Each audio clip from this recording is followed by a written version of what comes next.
Welcome to Kapeleris Ultimate Talk TV. Be inspired, informed, and elevate your mind one step at a time. Talking about life, real estate, business, and beyond. Your host, author, speaker, real estate broker, Carmela Zita Kapeleris.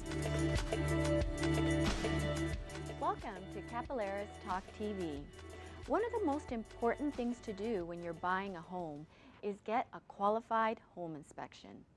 Here to tell us more are home inspectors Panos Lousaides and Jeff Gleva from a buyer's home inspection. Welcome. Hi. Thank you for being here. Tell me, what is one of the biggest challenges of your industry today? The biggest challenges in our industry is that it's not regulated. So basically anyone can call themselves a home inspector, grab a flashlight and go to a house to do an inspection. That is not correct. We are working towards fixing that issue. You need to get a certified home inspector, one who has experience, one who has gone through training, and one who has the tools to help you protected with the purchase you're doing. Yes, that's very important. Now, why is there no training and no regulation for your industry? It's something that's been discussed for maybe 20 years now. We are at the process now with a bill that has been put forward. It's Bill 165, Right. the Home Inspectors Act, as it's called. So its purpose is to create the governing body that will bring licensing into place. Every other trade is licensed. Real estate, realtors are licensed, so it's time for home inspectors to be licensed as well. That will provide consumers with the confidence that they're working with qualified people to do this very important job. Yes, and when can we expect to see more regulations and licensing of home inspectors? Is that coming up anytime soon? So several of the provinces in Canada have already moved towards licensing of their home inspectors, British Columbia and Alberta. In Ontario, they're working towards that framework, and at a Buyer's Choice Home Inspection, we're hoping that that framework is in place by the end of the year, and we can see some regulations start to come out in the coming year. That's great. Now, how about insurance? Insurance is a big thing with home inspectors. Not every home inspector or home inspection company has insurance, correct? Correct, and it's very important. It will actually be one of the issues that will come with licensing, that everybody has to have insurance. There's two types of insurances. One is liability insurance and one is errors and omissions, which is the most important one and the most costly one. And that is the difference between a cheap inspection and a well-priced inspection. Because a cheap inspection, that home inspector doesn't have insurance. So there's no protection for the consumer in that case if anything were to go wrong. That's where insurance is very important. At our company, everybody has to have both insurances, so we protect our clients. Right. In our industry, in the real estate industry, home inspection is very important for us. We always recommend home inspections to the buyers, even on a multiple offer where they're tending to compete. So I think it's very important that buyers don't cut corners and try to get their uncle or somebody in the trades to do a quickie home inspection for them. I think, you know, that is totally wrong, that you could run into troubles. How should one go about hiring a home inspector? Where do they go to get that information? Okay, Jeff? Yeah, CMHC has a great resource for choosing a home inspector. They give you a lot of great information and a lot of great tips on how to look for a properly qualified home inspector. And I think the big thing is really doing your research, looking at what you get for the money you're going to invest in that home inspection. So there's varying degrees of what a home inspector will do when they come out to a property that you're looking at. It's really important to know what you're going to get for that money. Yes, of course. And I guess ask your realtor. I mean, your realtor should have at least 2 or 3 qualified and certified home inspectors that they work with that they can recommend. Exactly, I agree with you 100%. You ask your realtor about a mortgage broker, you ask your realtor about a lawyer, about a moving company. Why not a home inspector? A good realtor will have 3 or 4 certified, insured home inspectors that they will recommend. Okay, they have a lot of experience. They've seen a lot of home inspectors actually in action. So they know who's good and who is not good. So ask your realtor, get the referrals, call the home inspectors, do your own research, and decide on who you want to work. But yes, the referral from the realtor is a great source. Yeah, because for us, it doesn't always stop. It doesn't stop at the home inspection. After the home inspection, there is a report, and that report has to be dealt with if there are any deficiencies. So if the home inspector and the realtor are working together, they can usually come up with compromises and solutions to any of those deficiencies. Exactly. So I think that's why we have to be a team, right? As opposed to finding somebody just that the buyer will find on their own in the yellow pages. Yeah. Yes, so that can make or break a transaction. We believe that the team is extended. You have a lot of parties involved. You got a seller, you got a buyer, you got a listing agent, you got a buying agent, you got a lawyer. It's a big team, and the home inspector is part of that big team, working for everybody at the same time, trying to educate the client, trying to show them the true condition of the house, right? So we are part of a big team. We're not working for one person specifically. We're not supposed to, but we're working for the whole team to help with the transaction. Yes, and that's what you're paying for when you hire a realtor. Those are the services that you should be getting you should be getting the whole team, you know. Okay, even if a house looks like a model home, you never know what is behind the walls or up in the roof or underground, right? Right. So you should always have a home inspection. Let's look at these pictures and discuss the different issues that we have here. Okay, our first picture is mold in the attic. How do you detect it, and how is it caused? Okay, mold in the attic is usually caused by lack of ventilation, or from the most usual thing again is bathroom ventilators venting inside the attic. That's the most usual causes. The other cause would be actual leaks. You made a very good point there that however good a house looks, you don't know what's in it. Nobody will go in an attic when they're going for a 15-20 minute visit at a house. Right. That's our job. Okay, so mold is visible in the attic. It's not something that you need special equipment or anything like that. We can see mold. It has still to be tested in a lab to say that it is mold 100%. Okay, that's the rule. But mold is visible in the attic. You don't have to use special equipment or anything like that. Right, right. And Jeff, what can you do about mold?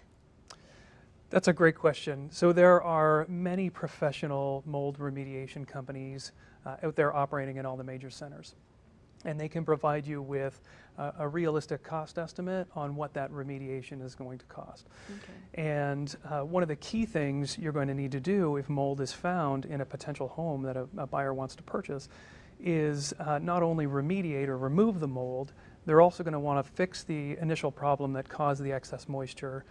So there's two different activities there that they'll need to do. Okay, and you recommend those people that can help? Absolutely. Your home inspection professional can really help you find a reputable company to assist you with that project. Perfect. Next is aluminum wiring and knob and tube. Is this found mostly in older homes? Yeah, aluminum wiring and knob and tube is in older homes. Yes. I'll talk about aluminum wiring. It's in a specific period of time. In the 60s and 70s, that was used when copper was too expensive. What happens with aluminum wiring, as we see in the picture, is the outlets or the light switches overheat because of the way aluminum wiring conducts electricity. There's nothing scary about it. What we always recommend is to have an evaluation of the distribution system of the house by an ESA certified electrician.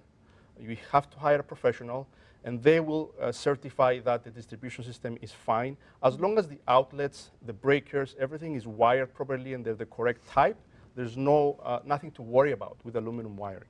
Okay, great. Knob and tube? Knob and tube wiring was used quite some time ago. So it is an old two-conductor system. There's actually no ground wires on a knob and tube system. So it does not meet the needs of today's electronic equipment, those computers and electronics that are really affected by power surges and need to have grounding for not only safety but for operation. Yeah. Knob and tube wiring, when it's found, is an upgrade opportunity for that potential home buyer to really have that wiring replaced so that it meets today's How needs. costly is that? It really depends on the size and the layout of the house. Yes. It's uncommon to find a home with knob and tube wiring that hasn't had some type of upgrade done to it already. But that would be a project that you would really have to partner with an electrical company to Right. come in and This is estimate in for you. older parts of Toronto, right? 50 years and older, correct? Not so much in Mississauga, new No, developments, no. Milton. Yeah, all the those- parts of Toronto. Right. like, So we don't have to worry about that in Mississauga that much. Here are two pictures of a plumbing leak. What we see with the naked eye and what you see during a home inspection with infrared, right? So explain yeah, that? it's again what the consumer sees and what we see by using thermal imaging technology. That was a leak from the exterior. Yes. The basement was carpeted. You couldn't actually see anything. As soon as we did the thermal imaging, we can immediately see the moisture there. We did some more research and we saw from outside where it was coming. There was a crack on the foundation, negative grading. So we know exactly where that's coming from and how you're going to repair that. Right, here again is infrared. Two more pictures of how moisture penetration is detected. What can you do about moisture penetration? So this is a great picture and a great illustration of something that we find with the thermal imaging camera that's not visible to the naked eye. This is a picture of a ceiling that had no evidence of a moisture leak to the naked eye, but we run the thermal imaging camera over and we can see a cold spot. Right. That's then followed up by a moisture test with a moisture meter, an electronic moisture meter, and we confirm the presence of moisture in the drywall and behind the drywall. And in this case, there was a bathtub on the second story that was leaking onto the drywall on the first floor. So we've narrowed down where that problem had originated and what that client can do to solve that issue. And what can the client do to solve the issue? What's the solution? So for us, it's very important to show the client the solution of the problem, not just show them the problem. In this case, we had a plumbing leak from a drain, which can happen to a house over a period of time. The specific house was almost 20 years old. So the drain leaks are unpredictable. So what you had to be done there in that specific case, you had to cut the drywall on the ceiling, repair the leak, probably just replace the drain, and problem solved. It's not a big issue, but it's something that could create more problems in the future and get worse. That's right, and that's from old plumbing. Yeah, it's an older home, it's wear and Yeah. tear, drains may leak at some point in time. That's not Exactly. something that anybody can predict or anybody can tell you. Even the homeowner didn't know in this case. Yeah, the thing is to catch it at the preliminary stages Exactly. of it. That's Right. Okay, structural damage in the foundation. What do you recommend the consumer do with that situation there? This picture is very interesting. That was actually a structural issue with displacement, as we call it. So the foundation was actually displaced like this as well. So in this case, we recommended a structural engineer to take a look at this property, and he will then give the advice on what needs to be done. The good thing is that this was foundation for a garage, not for the actual home, so we didn't have leaks or anything like that. But still, we recommended a structural engineer to take a look at that and see. This is not something we see often. It's very rare. I've done hundreds of inspections, and it's rare to have displacement, but it is there. Right. Okay? Could And in happen. that case, you need an engineer to do a more thorough research and tell you what needs to be done. What about those hairline cracks in the basement? What should a consumer be worried about, and what is just normal settling of the house? Yeah, that's a great question. So when you have hairline cracks in a foundation, some of that is just from the natural curing process of the concrete after they pour the foundation and the house is constructed. And some of it when it's a directional crack or you see moisture coming through, you know that there's some more implications and some more work that needs to be done. Again, we would recommend working with a foundation company, a crack repair or a leak repair company to really evaluate that, seal the leak permanently so you don't have any more damages to the interior finishes. Great advice. Okay, the next picture. This is a structural problem with the deck. This is a pretty bad deck. What do you suggest? That's a funny story. That was a pre-listing inspection done in Toronto, booked by the homeowner. There was no realtor. The homeowner was trying to sell the home by himself. Yeah. So he called and we did the pre-listing inspection, and he was very proud of the deck.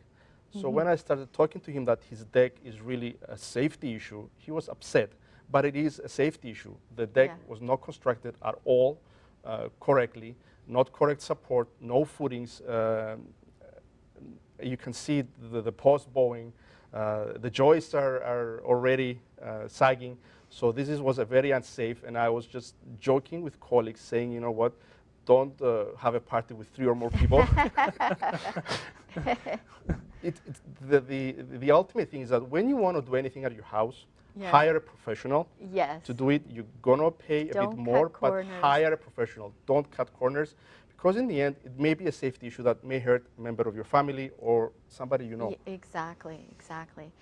So most people think that home inspections are just for buyers, but actually they're very beneficial for sellers. And if they have a home inspection before putting their house on the market, it could save them thousands of dollars when it comes to the negotiations. Don't you agree? That's a very good point. And a pre-listing inspection is what we would call it when you're having your home inspected before you're putting it on the market for potential buyers. And some of the great things that you can do with a pre-listing inspection, when there are small issues or deficiencies found, you can have those rectified and the report amended to show that you've already fixed those small issues before the house is listed. And if there's anything that's a larger deficiency or a larger concern, you can get a realistic estimate on what the repair would be on that deficiency, so you're not subject to somebody's perception of what that repair might cost. True, true. That's just really good. And in today's market, where we're experiencing multiple offers, you can actually probably get more money by having a pre-listing home inspection already ready for the buyers. Absolutely. Yes. Those potential buyers that would not want to go in with an absolutely clean offer with no home inspection can now see the results of an inspection on the potential home they're looking at buying. So you actually would garner more offers than you would without a pre-inspected home. Right. It gives the seller an advantage, and the buyer has more confidence when they buy. So all around, it's a good thing. And if I can add something to that, when we're doing a pre-listing inspection, it's not about showing a clean report that the house is perfect, because no house is perfect. We all know that. But you're showing a realistic report of the true condition of the home. And I've had so many pre-listing inspections done at houses that needed to be gutted. But what that shows the potential buyer, and I've had buyers tell me, thank you so much, because this gave us a list of the things we have to do. Right, exactly. It's not just changing the kitchen or the flooring, but there were other things that they had to deal with. And they were thankful that they had a list, they could budget correctly now, and they bought the house in confidence. They didn't have to worry about anything. So it's not about a clean report. No, it's not about that. Yeah. How many pages is your report on average? We are our reports are very thorough. We put a lot of pictures. Pictures are 1,000 words. So on average, our reports are about 40 pages long, very detailed, component by component, showing maintenance tips for the buyers, how to keep your house healthy, which is very important, and also the reference pictures showing exactly what we are talking about, so that the average buyer who doesn't know much technical language can understand what we're saying. Right. And do you usually start outside the house, the exterior, and then what's the process? You work yourself inside? Yes. To the basement, I mean, each inspector will have a different method, but what we do, we start from the outside, and I always tell my clients that the outside tells us what to expect inside. So we start from all the exterior parts of the house and then go inside, and depending on what your method is, personally, I start from the basement, making my way up. Okay, so outside, you go up in the roof, then you come inside, you go to the basement and work your way up to the attic. Yep. Is that correct? That's correct. Okay, well, yeah, that's very good. And What type of warranties do you offer with your home inspection?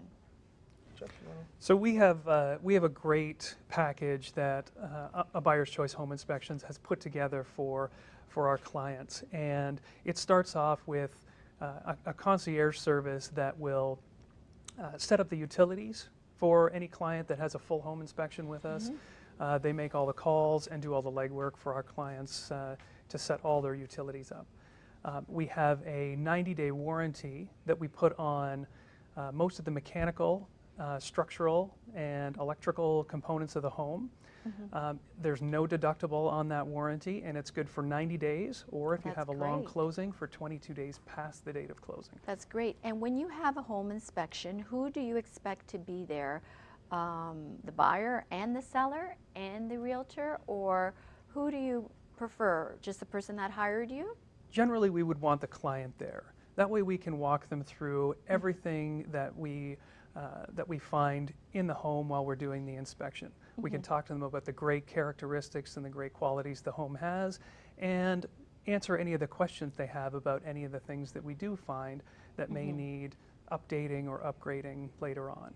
And make sure that they truly understand exactly what they need to do when they take possession of the home.